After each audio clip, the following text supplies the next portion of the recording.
How to speak more confidently in any situation. Talking is something that most of us do on a daily basis. As such, most of us will probably say that, for the most part, we feel pretty good doing it. We can talk to our parents, our friends, our partners. But then, when we really need that gift of the gab, it can end up letting us down. This is what happens when we're in a physical or verbal confrontation. It's what happens when many of us go on dates, and it's what happens when we're in interviews. The problem isn't talking. The problem is talking confidently. So in this presentation, we're going to look at how you can always do that, no matter the circumstances. Tip 1. Stand up. The first tip is to fix your body language, and specifically, that means you should stand more erect with your chest somewhat puffed out.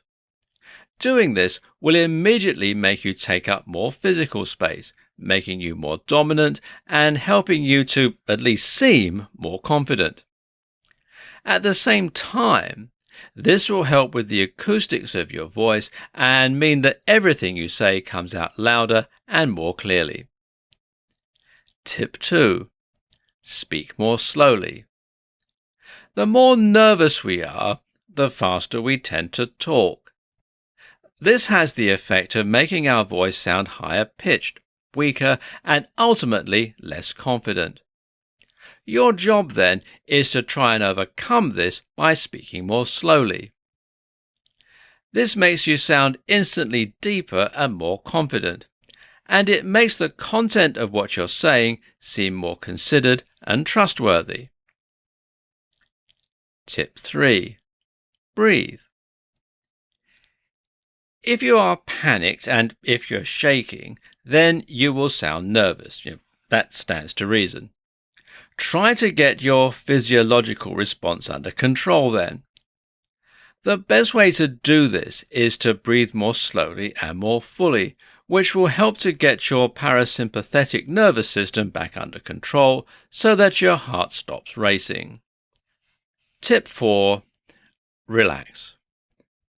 When you are nervous, the release of hormones and neurotransmitters tends to make you tense up and become more physically anxious. By relaxing, you can counteract this fact and you can loosen the muscles around your throat and vocal cords, making you sound deeper, more powerful, and more confident. And finally, tip 5, make eye contact. Often the best way to become more confident is to act more confident until that becomes a reality. And one of the best ways to act more confident? Make eye contact with whoever it is that you're talking to.